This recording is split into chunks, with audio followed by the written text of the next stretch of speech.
আসসালামু আলাইকুম, hello everyone, welcome back and welcome to my channel. তো বন্ধুরা, আজকে আমরা 4টা অ্যাডভান্স স্ট্রাকচার শিখতে যাচ্ছি। এটা হচ্ছে আপনার হার্মফুল টু, তারপর হচ্ছে আপনার স্টিল রিমেম্বার, তারপর হচ্ছে আপনার ইনটেনশন অফ, তো সর্বশেষ যেটা এটা হচ্ছে আপনার নেসেসারি টু।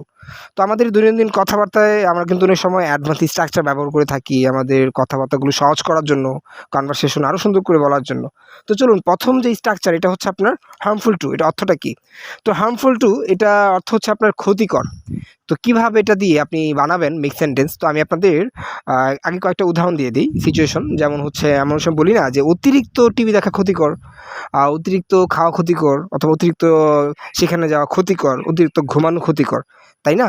তো যে অতিরিক্ত এটা হচ্ছে আপনার টু মাছ। যেমন অন্য সময় বলি না যে দিস ইজ টু মাছ, বা এটা কিন্তু খুব বেশি, এটা কিন্তু খুব অতিরিক্ত তুমি করতেছো। What you are doing right now, যা তুমি করতেছো ইট ইজ টু মাচ, এটা কিন্তু খুব বেশি, মানে খুব অতিরিক্ত।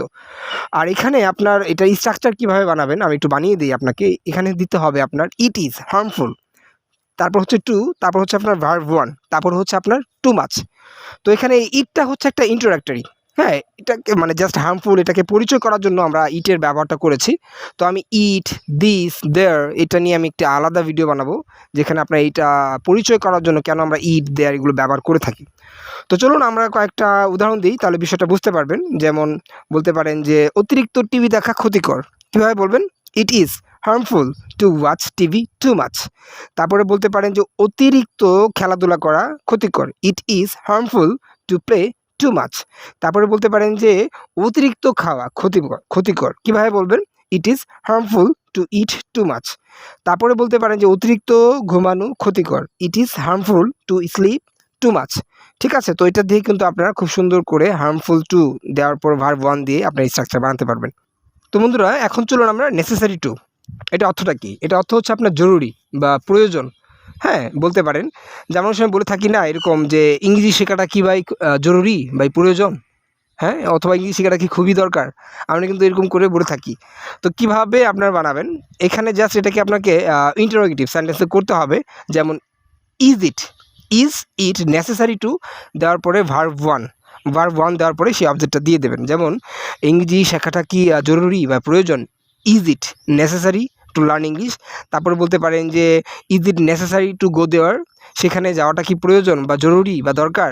তারপর বলতে পারেন যে is it necessary to subscribe this channel, মানে এই চ্যানেলটা সাবস্ক্রাইব করা কি জরুরি বা প্রয়োজন? তারপর বলতে পারেন যে is it necessary to obey you, ঠিক আছে, তোমাকে মান্য করা কি জরুরি বা প্রয়োজন বা দরকার, এরকম করে বলতে পারেন। অথবা বলতে পারেন is it necessary to talk to you, মানে তোমার সাথে কথা বলাটা কি জরুরি বা প্রয়োজন? তারপরে বলতে পারেন যে is it necessary to come on time, মানে যথাসময়ে আসা এটা কি জরুরি, এটা কি প্রয়োজন? তো এখানে আবার সুন্দর করে বলতে পারেন যে it is necessary to learn ইংরেজি শেখাটা প্রয়োজন। আর ওটা কিন্তু আমরা কীভাবে করেছি? ইন্টারোগেটিভ সেন্টেন্সে করেছি। তা বলতে পারেন যে it is necessary to go there, সেখানে যাওয়াটা প্রয়োজন। তো এখানে ইটের ব্যবহার হচ্ছে যে আমি বললাম ইন্ট্রোডাক্টরি, এটা জাস্ট নেসেসারিটাকে আপনার পরিচয় করার জন্য আমরা কিন্তু এটা ব্যবহার করে থাকি। আমাদের যে কোনো একটা সাবজেক্ট দিতে হবে, তাই না? তো এটা নিয়ে কিন্তু আমি একটা ভিডিও বানাবো, অলরেডি আপনাদের বলে দিয়েছি যে কখন কোথায় আপনারা দিস, দ্যাট, দেয়ার, ইট এগুলো ব্যবহার করবেন। তো আপনারা নেসেসারি টু এটা দেওয়ার পরে অবশ্যই ভার্ব ওয়ান দিবেন, তারপরে কিন্তু সুন্দর সুন্দর করে আপনারা মিক্স সেন্টেন্স তৈরি করতে পারবেন। তারপর বন্ধুরা, ইনটেনশন অফ, এই ইনটেনশন অফ এটা অর্থ হচ্ছে আপনার উদ্দেশ্য বলতে পারেন বা মতলব বলতে পারেন। হ্যাঁ, আমরা সব বলি না ভাই আমার তোমাকে মানে ক্ষতি করা আমার উদ্দেশ্য ছিল না, তোমাকে অপমান করা আমার উদ্দেশ্য ছিল না, অথবা তোমার সাথে বেশি কথা বলা এটা আমার মতলব ছিল না বা উদ্দেশ্য না, ঠিক আছে? এরকম করে কিন্তু অনেক সময় কথা বলে থাকি। তো কীভাবে আপনারা স্ট্রাকচার বানাবেন? প্রথমে আপনি যে কোনো সাবজেক্ট দিবেন, সাবজেক্ট দেওয়ার পরে হ্যাজ, তারপর হচ্ছে নো, তারপর হচ্ছে ইন্টেনশন অফ, তারপরে অবশ্যই ভার্ব ওয়ান তো অবশ্যই দিবেন। ভার্ব ওয়ান দেওয়ার পর এটার সাথে আপনার আইএনজি যুক্ত করতে হবে, ঠিক আছে, যেটাকে আমরা জিরান বলে থাকি, ঠিক আছে? তো ভার্বের সাথে আইএনজি যোগ করতে হবে, তারপরে আপনি অবজেক্ট দিতে পারেন। যেমন আমরা বলতে পারি যে তোমাকে অপমান করা আমার উদ্দেশ্য না, আমার মতলব না, ঠিক আছে? কিভাবে বলবেন? I have no intention of humiliating you, I have no intention of humiliating you. তারপরে বলতে পারেন যে এটা যদি আপনি চাইলে অতীতকাল দিয়ে করতে পারবেন, যে আমার উদ্দেশ্য ছিল না সেখানে যাওয়ার বা মতলব ছিল না। কিভাবে বলবেন? জাস্ট আই হ্যাড, ঠিক আছে? এখানে কি বলতে হবে? I had no intention of going there, I had no intention of going there. আর যদি এটা প্রেজেন্টে বলেন, I have no intention of going there, মানে আমার বাই উদ্দেশ্য নাই, বাই মতলব নাই সেখানে যাওয়ার। তারপর বলতে পারেন যে he had no intention of doing this work, মানে তার এই কাজটা করার কোনো উদ্দেশ্য ছিল না বা মতলব ছিল না। কীভাবে বলবেন? He has no intention of doing this work. ঠিক আছে। তারপর বলতে পারেন I have no intention of talking to you. I have no intention of talking to you, মানে তোমার সাথে কথা বলা এটা আমার উদ্দেশ্য না বা এটা আমার মতলব না। ঠিক আছে। আমরা কিন্তু এরকম করে সুন্দর করে মেক সেন্টেন্স তৈরি করতে পারবো। ইন্টেনশন অফ এটা দেওয়ার পরে অবশ্যই ভার্বের সাথে আপনার আইএনজি যুক্ত করতে হবে, যেটাকে আমরা জিরান বলে থাকি। তো বন্ধুরা, আমার সর্বশেষ যে অ্যাডভান্স স্ট্রাকচার এটা হচ্ছে আপনার স্টিল রিমেম্বার। তো স্টিল রিমেম্বার এটা অর্থ হচ্ছে স্মরণ আছে বা মনে আছে। তো আমরা অনেক সময় বলে থাকি না আমাদের বন্ধুদের, কিরে তোর কি এখনও স্মরণ আছে বা মনে আছে যা আমরা করেছিলাম গতকাল, অথবা বলতে পারেন যে তোমার কি এখনও মনে আছে বা স্মরণ আছে যা তুমি করেছো।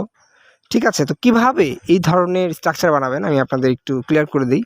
প্রথমে হচ্ছে আপনার সাবজেক্ট দিলেন, সাবজেক্ট দেওয়ার পর স্টিল রিমেম্বার, এটার পর আপনার রিলেটিভ প্রনাউন হোয়াটের ব্যবহার করতে পারেন। এখানে হোয়াট শব্দের অর্থ এখানে কি না, এখানে হোয়াট শব্দের অর্থ যা।